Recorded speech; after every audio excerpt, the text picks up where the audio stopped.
Hello, fellow Australians.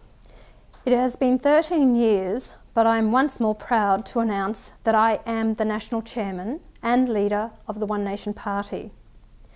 Also, our membership has voted overwhelmingly to change the party name back to Pauline Hanson's One Nation in the state of Queensland. Many people have asked me, why are you throwing your hat back into the political arena once more after everything you have been through? My return to One Nation and politics was a big decision for me, but over the years I still held on to my passion for this country and love for its people. It breaks my heart to see good and hard-working Australians suffer as our politicians make the wrong decisions for them and the future of our country. Decisions that the public do not want and decisions that do not protect people's rights. It is you who have always stood by me and encouraged me to keep going and never give up, as you wanted an honest voice on the floor of Parliament. Australians know that what I say, I mean. I will not lie to you, and I will always act in the best interests for you and Australia. I founded One Nation in 1997 because of my concern for our country, in addition to the astounding support I received from you. My fight has always been for equality, protecting our way of life along with a decent standard of living, calling for accountability of politicians and public servants, as well as good and honest government. We can no longer take for granted our freedom of speech or democracy. There are those lurking close at hand who wish to destroy all that is Australian and our freedom. It is up to all of us not to shirk our political responsibilities. No longer can we rely on our government to look after our interests. Nothing worth gaining is ever gained without effort. You can no longer have freedom without striving and suffering. You can no longer turn your back and say it makes no difference. You can no longer cry ignorance. You can no longer say you don't have the time. The people who say this are simply saying they are unfit to live in a free country. Our country was once the lucky country, living off the sheep's back. When I was a child, our unemployment was as low as 2%. Work was easy to find. Crime and murder was virtually unheard of, and migrants who sought to find their newfound homeland in Australia embraced it with hard work and gave their all to thank Australia for welcoming them. A day hardly goes by without hearing of a murder. Our streets are unsafe for fear of muggings, bashings and rape. Our elderly lock themselves up in their homes, and our children are never out of our sight for fear of paedophilias ready to prey on them. Now our unemployment rate is over 6%. Job security is a thing of the past. Our recent free trade agreement with China will further erode Australian jobs, with these businesses bringing in their own workers. As a young child, I remember visiting farms and market gardens with my family. Fruit and produce, beef and dairying was a way of life for many Australians. Now we find many have given up, and also their children see no future on the land.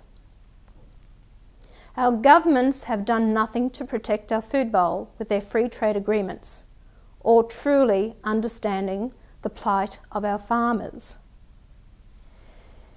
Deregulation of our dairying industry saw many Australians shut down their farms, and many, completely broken, took their own lives. Yet these days, we see some of our dairy farms owned and operated by foreigners and foreign governments. Citrus growers ripped out and burned thousands of trees because they could not compete with imported orange juice concentrate. The list goes on. Apple growers, bananas, chicken, nothing is safe, and our governments, past and present, have made sure of that. We must support our farmers.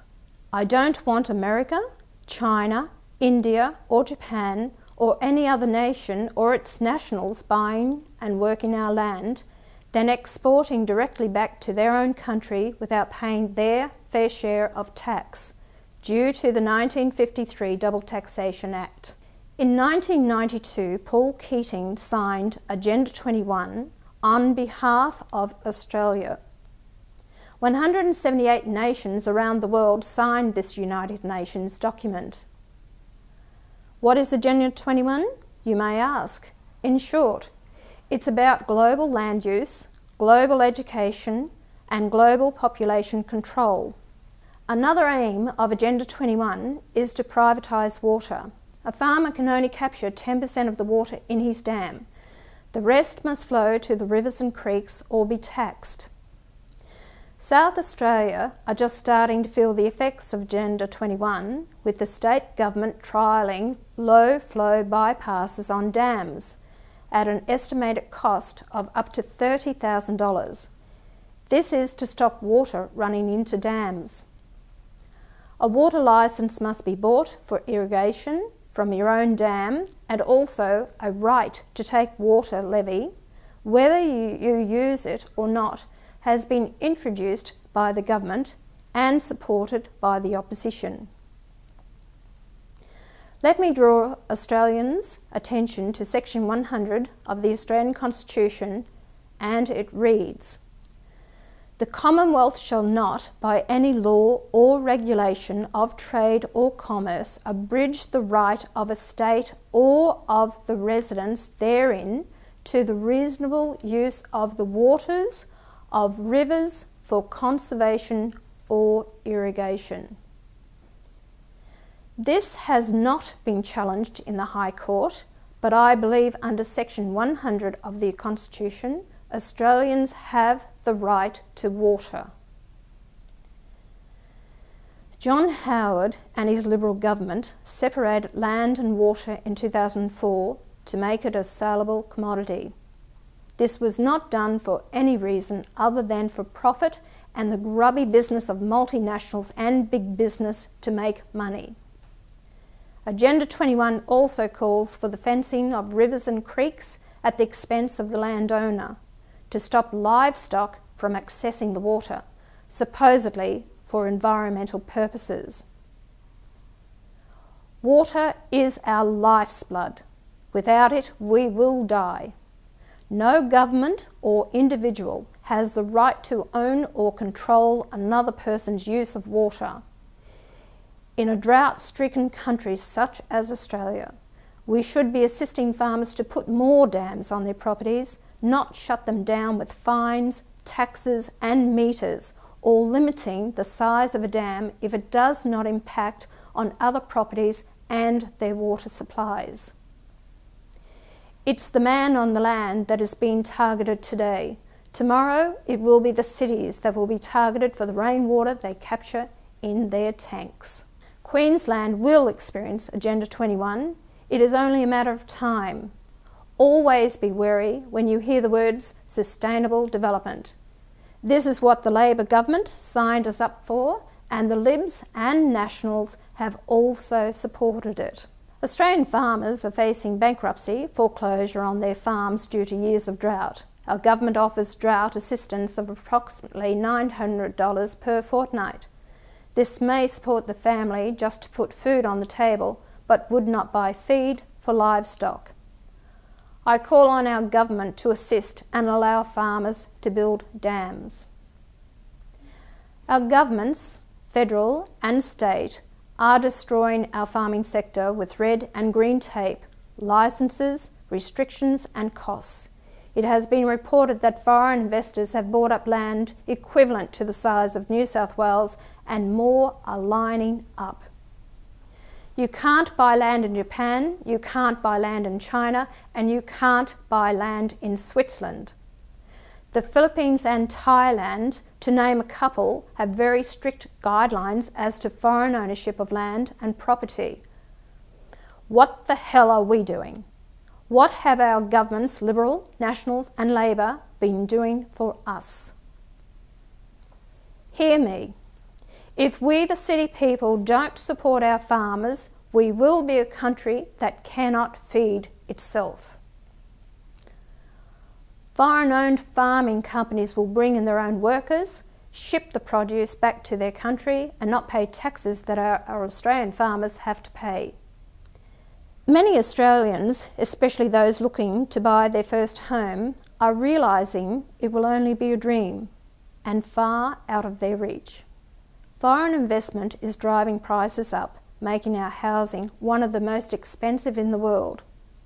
Banks reaping the interest of the inflated loans, making young Australian families struggle to keep a roof over their heads and food on their table. With the ever-increasing cost of living, Australia has opened its doors and hearts to many migrants from nearly every country around the world. Most have embraced the Australian way of life, culture and laws. Some are still trying to assimilate, and some never will or want to. Australia is a Christian country, but has had an open-door policy to other religions practicing their faith. Muslims migrated here, and with their ever-increasing numbers, the culture and religious differences have become more evident between us, and the impact it has had on our society. This is not the case with the even greater numbers of Buddhists in our country. In recent years, Australia has experienced more social incohesion than ever before with migrants. The Cronulla riots was an unprecedented cultural clash, and I believe not the last we will see in this country. In 1996, I called to abolish multiculturalism. Just recently, our former Prime Minister John Howard said, "Multiculturalism does not work. We are multiracial." He also said we have a right to say who comes into our country. Pity Howard didn't back me up when I said exactly the same in 1996. If he did, we wouldn't be in the mess we are today. Terrorism has impacted on the world and closer to home on our streets. Muslims are leaving Australia to fight for ISIL, an organisation that hates Western values and democracy, murdering innocent people, both Muslims and Westerners, inciting jihad, war. Even our government has raised our terror threat in Australia because of threats against us. Australians are in fear, not only of terrorism, but of Muslims wanting to usurp our country. We need only look at England, Netherlands, France and Germany, to name some, that are now faced with street protesters carrying signs indicating threats to those who oppose Islam. Islam opposes freedom of democracy, freedom of speech, freedom of assembly and freedom of the press. It is a totalitarian doctrine. Islam means submission, not peace as some will have you think. Muslims are directed by the Quran, Surah 9:5, fight and slay the pagans, infidels, wherever ye find them, and seize them, belabor them in every stratagem of war. When 9/11 occurred in America, Muslims were seen dancing and celebrating on the streets of Sydney. Mosques are flourishing across our nation, yet most Australians don't want them. Our local councils, state and federal governments turn a blind eye and deaf ears to the concerns of many Australians. I and many others were disgusted when Ed Husic, the first Muslim to be elected to federal parliament, was allowed to be sworn in on the Quran. Our Commonwealth Constitution states the swearing in is, "So help me God," or an affirmation to those who are not Christians. No Christian, even if they were to become elected in a Muslim country, which I highly doubt, would ever be allowed to be sworn in on the Bible. Most Australians find the burqa or niqab confronting, including Julie Gillard and our current Prime Minister Tony Abbott, who also went on to say, "I wish they weren't worn, but this is a free country."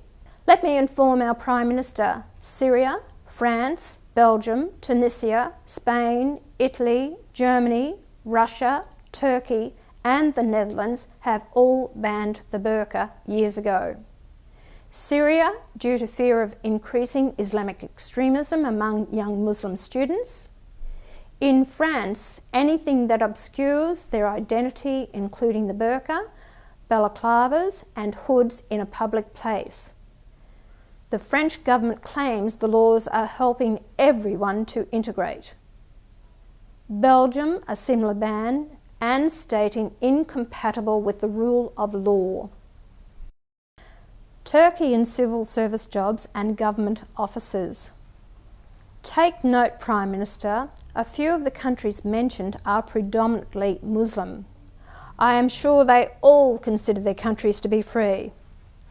The difference is they can see the writing on the wall and want integration, not segregation.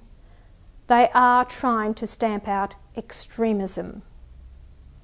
If we are to live in a cohesive society, then everyone must be treated the same. Ban the burqa and niqab from government buildings, schools, universities, and whilst driving a car. It is not a religious requirement, but some Muslim women are forced to wear it by their husbands as a form of submission and control. As I said earlier, we are a Christian country, and I, for one, am disgusted when I hear that some of our schools have banned Christmas carols and Christmas activities because it may offend others. Never before have Christmas carols been a problem with any migrant other than Muslims. We must not stop what is Australian because it may offend others. If it does, then do not attend, or simply find another country that has similar values. Sharia law has no place in Australia. There must be assurances by our government that Muslim men marrying more than one wife under their law in Australia, although illegal, is not entitled to any form of welfare, family benefits or housing at any cost to the taxpayer. It has been reported approximately 70 young Muslim men have left Australia to fight for ISIL. ISIL have made their stance very clear that they hate the West and all it stands for. Those men who have gone to fight, if they are Australian citizens with dual citizenship, they should have their Australian citizenship revoked, disallowing them entry back into Australia. Australians are being forced, and I will use the word forced, to buy food that is halal certified. This means food that has been subjected to approved certification systems, which guarantee to the consumers that nothing in the food has any forbidden components such as blood, pork, alcohol, and the flesh of carnivores or carrion, or come from an animal which has not been slaughtered in the correct manner, which includes having its throat slit. Halal certificates are issued for a fee by a certifying body. This system began in the 1980s. In France, the halal food market is worth an estimated $7 billion per annum. Companies in Australia don't discuss what it costs them, as they have signed non-disclosure agreements. Yet we have been informed that one chicken manufacturer in Australia had to pay $40,000 per processing plant per annum. A milk producer has to pay $7,000 per annum, and even a small confectionery manufacturer was quoted $1,800 per annum. These fees are passed on to the consumer, you. The estimated worth of halal accreditation worldwide is in excess of $2 trillion per annum.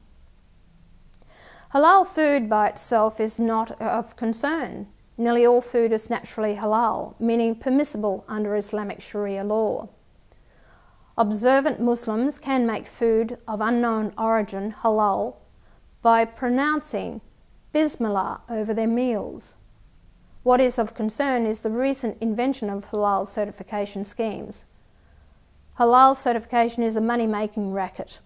Other products with halal certification include food essence, makeup and cosmetics, clothing, transport, conveyor belts, cold storage, cleaning products, pet food, holidays, medicine and vitamins.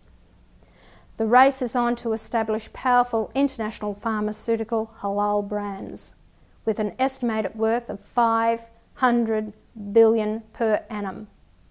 An example of non-food items that carry the halal label is Newways International Australia, based in Adelaide.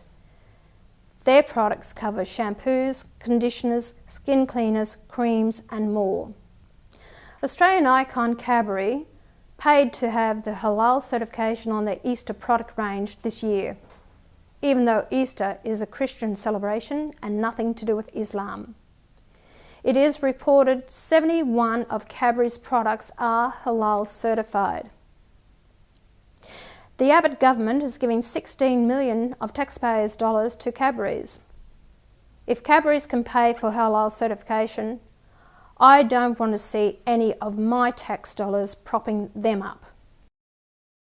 Other Australian iconic brands and names paying for halal certification include Coles and Woolworths white milk, sour cream and some bakery items, Aldi, Franklin's, Kellogg's cornflakes and All-Bran, Masterfoods, Sara Lee, Nestle's, Bigger Cheese, Dairy Farmers, Heinz, Colgate, Tassels, Steggles Chicken and Sanitarium Weet-Bix, to name some out of a reported 900 Australian companies and growing.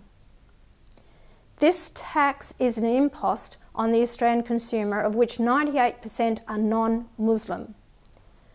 Australians are struggling to meet everyday cost of living and should not be forced to pay extra.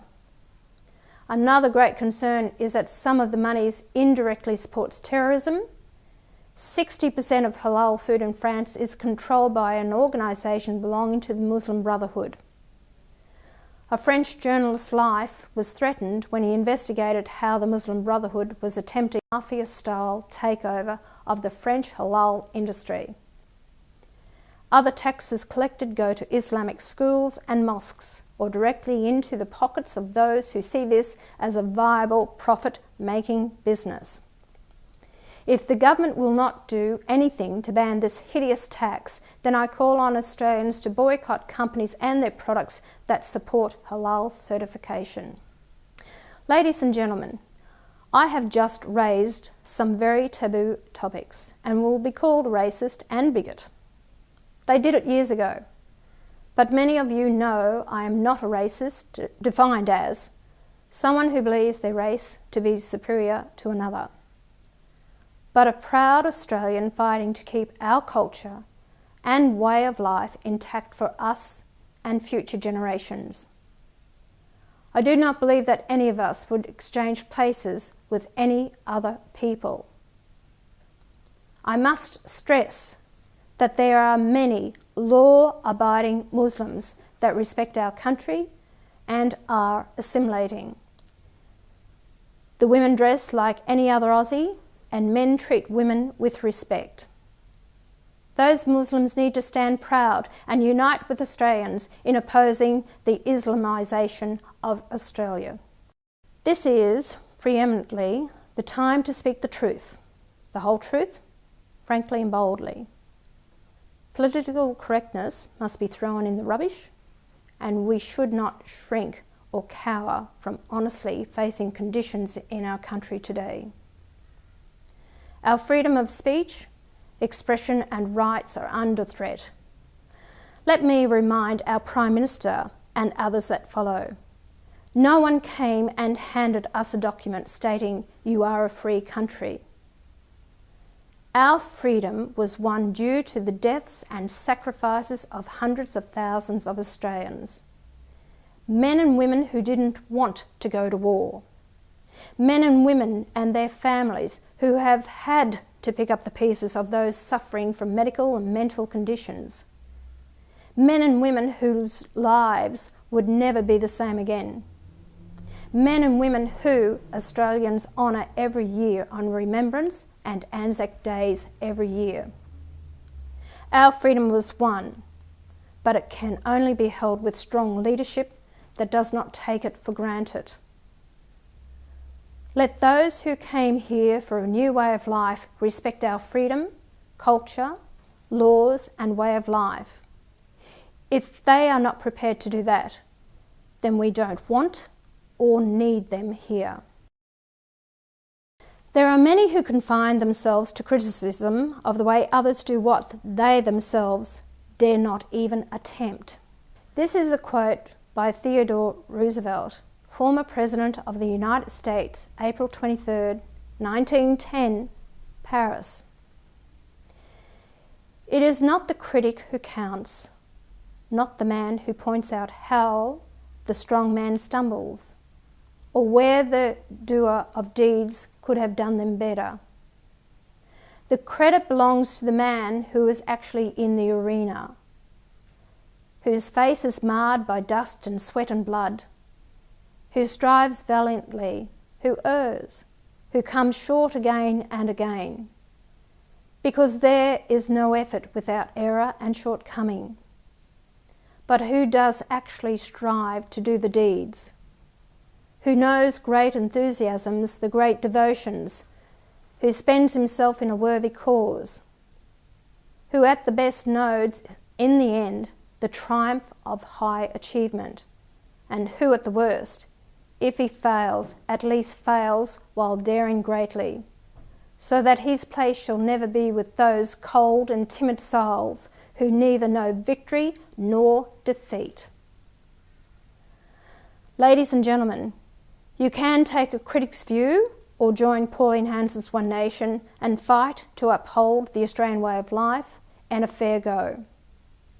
I sincerely appreciate all of the keyboard warriors, but this will only get us so far. Pauline Hanson's One Nation needs more party members, foot soldiers and credible candidates to put up their hand and stand beside the party and I. I cannot do it alone, and nor should I. It's time to take control of our country once more. Let's do it together. Thank you, Pauline Hanson.